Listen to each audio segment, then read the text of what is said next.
Elementary music teacher friend, you love what you do, but you might feel unappreciated and, in fact, unseen some days. You may even feel like you're on a music teacher island and just want to connect with other music teachers who can relate to both your struggles and wins when it comes to teaching elementary music. I get you and understand completely the feelings you're having. That's why each and every week, the Elementary Music Teacher Podcast will provide you with solo and guest episodes that will help you realize you're not alone in your music teaching journey. Throughout each episode, my goal is for you to be able to walk away with actionable steps and ideas to help you feel like you're ready to take on the new week with whatever challenges may be thrown your way. Hi, I'm your host, Jessica Peresta, and I'm so glad you're here. Whether you're at home, in your car, in the shower, or wherever else you're listening, grab your cup of coffee or whatever other beverage is nearby and listen in to the Elementary Music Teacher Podcast. I'm Rachel Johnson, co-host of the EduGals podcast, a part of the Education Podcast Network, just like the show you're listening to now. Shows on the network are individually owned, and opinions expressed may not reflect others. Find other interesting education podcasts at edupodcastnetwork.com.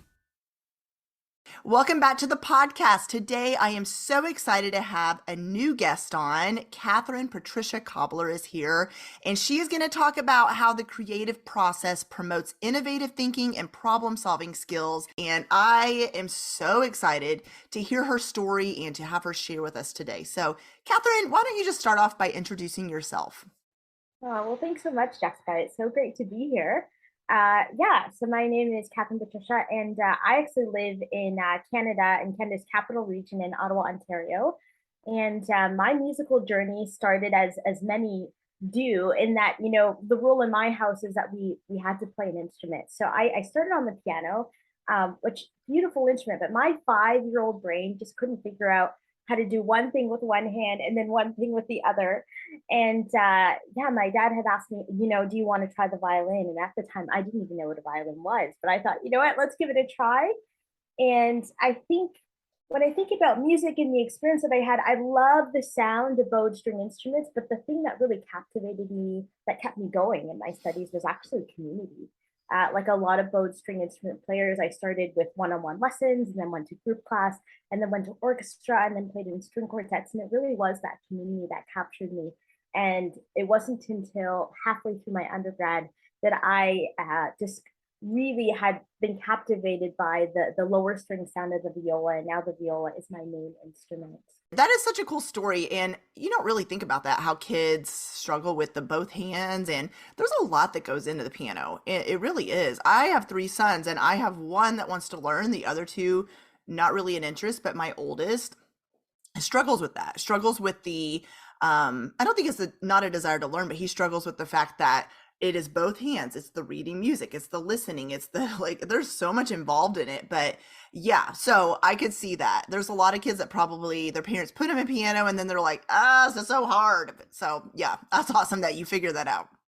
Yeah. And it's such, I mean, when you go to study music, piano is a base of your undergrad degree, as it should be. And it's such a valuable tool. But I think even within our music studies, just knowing and celebrating that there are different ways of learning, you know? Mm-hmm. And so I love hearing different stories from my colleagues or friends about, you know, what drew you to the instrument that you played. And sometimes it's the sound, sometimes it's the way that the instrument feels, you know, just so many different things that have kind of drawn us to our instrument or our artistic voice. And I think, like you say, you know, part of that is kind of that thinking mindset, how we process as well, that can affect what instruments we're drawn to. Mm-hmm. Yeah. And like you said, being part of a community, whether it's band or orchestra or even choir, is huge. And there's so many kids who have a hard time finding their place, where a lot of the reason they go to school is for that particular class. It is, I may be struggling in some academic areas or don't really feel like I fit in over here, but I know this is my safe place to have friends, but also be able to create music. And there's just something, if you haven't experienced that class of a music class, an orchestra, an ensemble, there's just nothing like it. It is just, I don't know, like you could be having the most stressful day ever. And I remember even middle school, high school, college, once I got to orchestra or wind ensemble or whatever, or I accompanied a lot of different choirs, that hour was just like, oh my gosh, I just need this. I need this musical escape. And I was even telling you before we started recording, just even now as an adult, playing the piano for no reason at all, just sometimes if I'm stressed out and sitting there and being able to just play and just play the piano without even a reason is so, there's just something about music that whether it's playing alone or in an ensemble, which is huge, that is just so important that I think we forget about sometimes, that kids need it so much.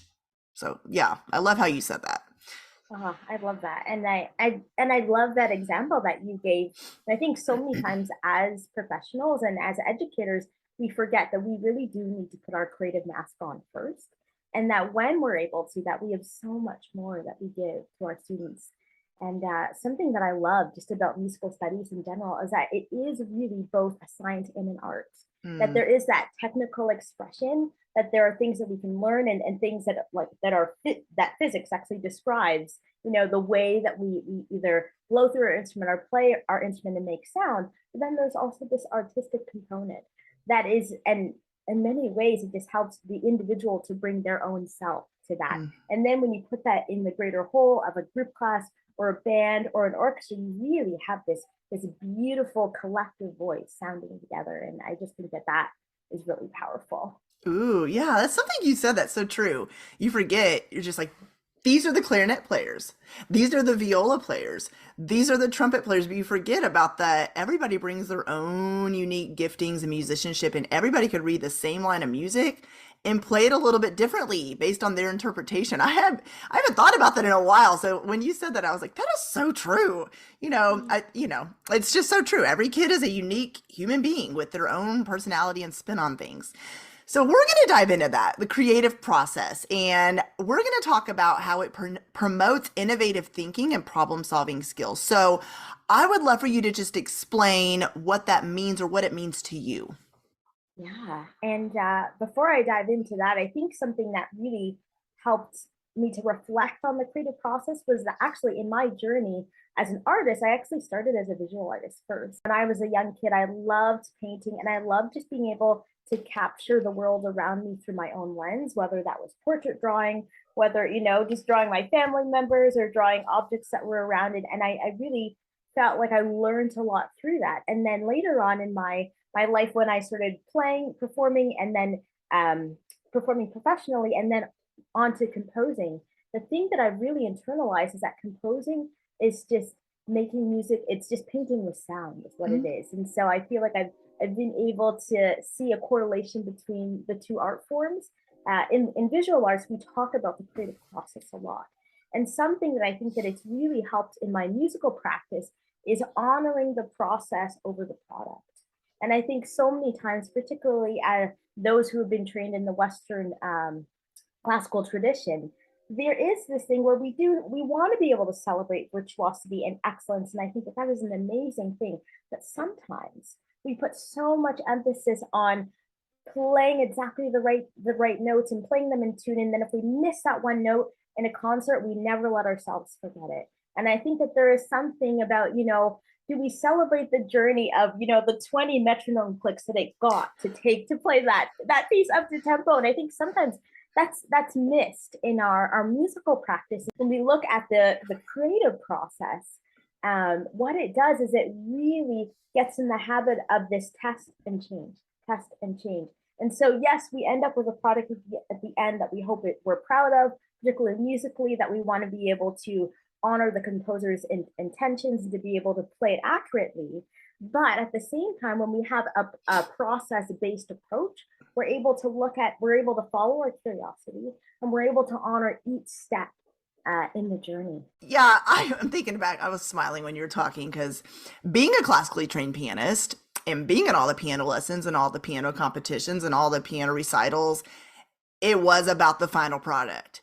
I remember there was a couple of years. I don't remember if it was a year or two. It was so long ago, but I came to my mom and I was like, I'm done.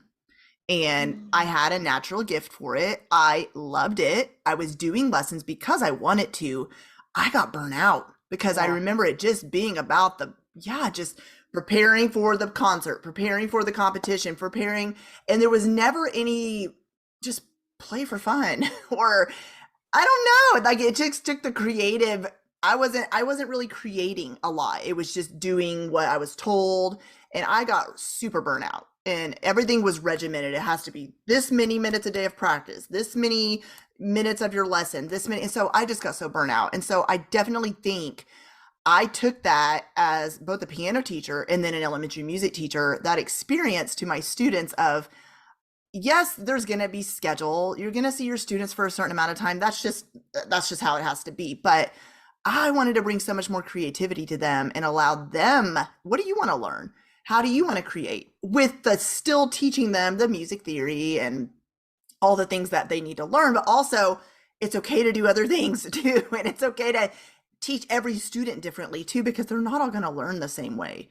So yeah, you made me think of my own childhood. I was like, yeah. And it's so funny. And that example that you showed with your students, when you were asking them that question of, what do you want to learn? What that does is when you put their desires at the heart of the learning process, you're fueling that intrinsic motivation, which helps students to go along in that creative process. And I actually think at the end of the day, it helps give us a better product. I think teachers forget sometimes you have so much to cover in your music classrooms, and you have so many standards to meet, and you're told what you need to teach. Of course, you have to get through it. But and this is what I tell teachers a lot, when there's pushback from the students in your classroom, and there's some classroom management issues, sometimes it's not about the procedures and expectations. It is just about connecting with those kids and finding out the way they learn music best, and finding out what they like to learn. How do they want to learn? What do they want to learn? How do they want to create? And when you start having those moments in your classroom,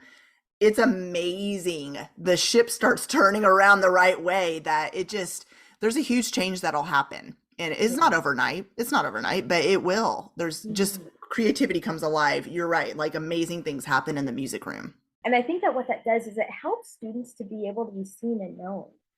I think even as adults in our own artistic and education practices, sometimes I think about it, it's not necessarily work-life balance, but work-life blend. And we're able to bring all parts of ourselves. And I think we feel more seen and known. And when we're able to ask those questions of our students, then they feel like they can bring more of themselves into it. What if a student who, is learning how to play the trombone, but they really, in their own family practice, they have a heritage of music that they would love to bring into that, then that helps them to feel like they can bring all parts of themselves into their learning.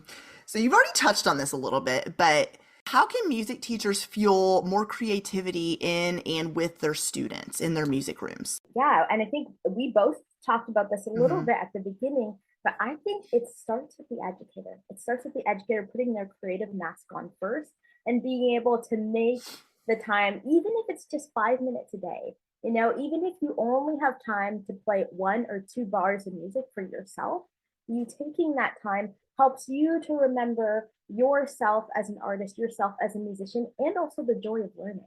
And I find that when we experience that ourselves, we're able to translate that to our students. And then I feel there's just something that, they can feel it. When we are energized in our own practice, it really does translate to our students. Another thing you wanted to touch on is ways that we can help students to grow empathy and community connection. So can you touch on that and explain what you mean by that? Yeah, I find that the way we need to grow empathy is when we can have a space where everyone can have a seat at the table, so to speak, where it's not, one person talking and then the other one just listening, but there's this constant dialogue from us learning from each other, learning from our past experiences, from the cultures that we're bringing to the table. And I think that if we use music as a storytelling tool, that's how we can breed empathy within our students. That's good. Just letting students tell about themselves and using music to do that. Every student has a story, just like we have stories. They all have a story to tell. They all have a rich musical background, and family members who are musicians or music that they enjoy or that comes from their culture. So letting them experiencing that in your music room or explain it and share it with the other students in their class. What a great community building tool, even in the music room, for them to be able to share with each other. I love that idea. Yeah, and what that does is it creates ripple effects, because at the next school concert, if there are uncles and aunts and grandmothers and grandfathers, if they are able to hear, their family, the children in their family feel that, an instrument that they're learning at school, but playing music from their own culture. And that not only helps the child to feel seen and known, but also it brings the family member into the school community and say, oh, this is a music that we know as well. And I think that it has ripple effects when we're talking about building community and building empathy. When there's a lot of different cultures represented in your music classroom, and I know this is sometimes the conversations I have with music teachers is, I don't know how I'm supposed to cover that many different genres of music or to experience this many different cultures of music in my classroom. We only have so much time. So do you have any advice around that of how a music teacher can go about doing that? Yeah, and that's the hardest thing, right? And especially when we're so limited in time, oftentimes limited in resources, it is hard to think like this sounds like an amazing thing, but how do we actually execute it? I think a really beautiful way of doing it is if there's opportunity for independent study, those independent projects, and then that helps to inspire the student to be the leader in that musical journey and musical culture. And then it's both the teacher and then the other classmates learning from that student. So I think that's a really great way of doing it. Oftentimes, when you have to pick whether it's a band repertoire, orchestra repertoire from the year, sometimes you have a limited budget resources in there. If you're playing things from living composers, if you're tracking down scores or different things, that takes a lot of time.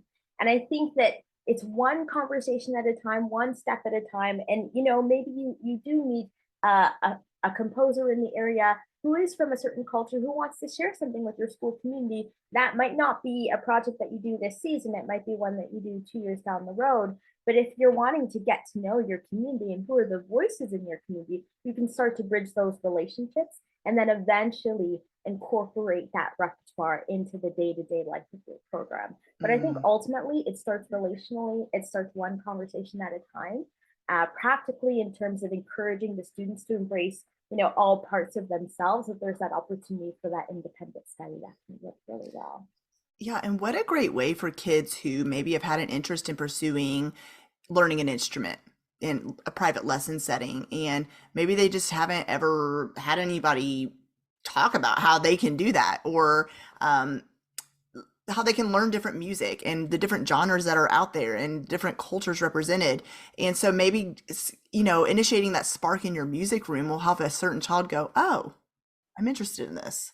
I'm interested in this instrument. I'm interested in learning this style of music. So I think that's such a great way, like, to just get your kids excited about learning different opportunities that are out there that they maybe aren't aware of. Yes, yeah. And it continues to broaden as what learning music can look like in their lives. I, as a violist, I love playing solo Bach, and it will always be part of my artistic expression and my career as a musician. But I'm glad that it doesn't have to stop there. It doesn't have to be limited to there. And I think that's what we want, right? We want music to be a tool for expression. We want music to be a tool for storytelling and something that brings communities together. And a lot of kids, you've probably heard them say this, is, well, I don't want to learn an instrument because I just will have to learn classical music, and classical music's boring. So what do you say to teachers who get that pushback from students that are just like, I don't know if I want to learn classical music? Yeah, and I think and that's a hard thing, right? Because I think that when students are coming in with a certain preconception about a certain type of music, it's hard to change that in one conversation. Right. I think the best way is to go with it open with curiosity. And just as you had opened with that question of asking your students of, what do you want to learn? I would encourage students to embrace that conversation, asking that question, and then open the doors, right? And then sometimes you're able to find correlation between, musical styles, and if you can bridge that for students, and maybe it's not that classical music, just that boring music, but it's interesting that that chord progression I see here, I actually see this over here from this other composer. And I think that's when they can, that perception can change. But again, it comes from their curiosity. It comes from their own intrinsic motivation and learning. I think that's when you can start to shift those perceptions a bit. I love that. And when you were touching on community connection as a musician, a professional musician, is it so cool for you to be able to perform in front of kids who get to see you, a live musician playing an instrument? Maybe they're not really aware of what that instrument is. And instead of seeing it on a YouTube video, which YouTube is great because you can bring, virtual musicians to kids. But instead of just seeing it on a video or learning about it on a website, being able to see a musician live is such a cool experience. So and what a great way to connect the community when you're talking about that. So when you see these kids and they're seeing you perform, do you just see the joy on their faces and they're just excited, like, oh my gosh, this person's playing an instrument? Yeah. Oh, it's, you know what? Doing kid concerts in schools is like my favorite thing.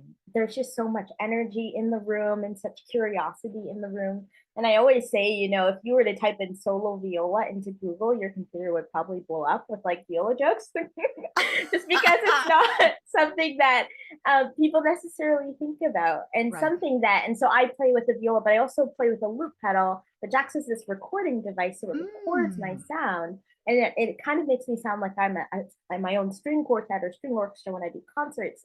And so something that I've kind of, when I think about, why I do the work that I do, I mean, I love performing on the viola. I love being with kids and doing these interactive concerts, but really showcasing and honoring the solo voice of the viola, because I feel like there's just, I mean, again, I'm probably biased, but I love the beautiful color palette that the instrument has to offer. And I love being able to play it in this way and using the loop pedal, amplifying the sound so that those colors can be showcased in a new way. I love it. So cool. You can definitely tell you have a passion, and yeah, as a musician, I think that's definitely needed for sure. And so I want to ask you, is there anything that you haven't talked about that you wanted to touch on before we go? Sure. Yeah. I think the biggest thing that I continue to try and do in my own practice and encourage students to do. So I feel like for both students and for colleagues, the biggest thing I think as musicians, as educators, is even when we have constraints on our time, that we can follow our own curiosity. There was a time when, I had mentioned at the beginning that I started as a visual artist and then went on to study music, but I continued to paint, to do art. And I always had wondered, what would it look like to bring all parts of my artistic practice into my work? And so now part of the work that I do with interactive concerts and going into schools is I have this workshop called Sound and Living Color, and it is this music-inspired painting workshop where I compare how I use my viola bow to a paintbrush and the correlations in between. And I'm playing live music and the kids are painting. And that's just an example of, if I wouldn't have asked that question, I don't think that I would have gotten there. And so just to encourage people to ask that question of following your curiosity and saying, well, what does it look like from yourself as an educator, yourself as a musician and artist, to bring all parts of yourself into your work? And I feel like there are going to be some really brilliant ideas and projects that come out of that. It's been so great to talk to you. Before we go, can you share with everybody where they can connect with you online after this episode? Yeah, so if you like to hang out on Instagram, you can find me at Kathryn Patricia Violist. On Facebook, I'm KP Violist. And then if you just want to check out projects and learn more about my work, you can go to my website at kathrynpatricia.com. Awesome. And all those links will be in the show notes. So make sure you check her out, check out her work. Kathryn's amazing. And I've loved this conversation so much. Thank you for coming to the podcast. I've loved having you. Oh, thank you so much, Jessica. And I really love the work that you're doing. I was catching up on some of the PD series that you're doing, which was awesome. And so, yeah, it's been really great to chat with you. Thank you so much. Well, hey there. Thank you so much for listening into the Elementary Music Teacher podcast. There is an exclusive Facebook group just for listeners of this podcast and any elementary music teacher called the Elementary Music Teacher Community Facebook group.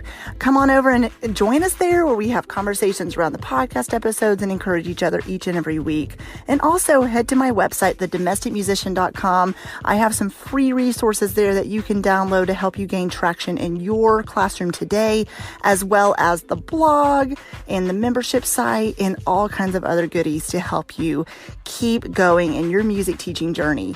I cannot wait to keep connecting with you and encouraging you and spurring you on in your journey of teaching elementary music. Hang in there, have an amazing week, and I will see you soon.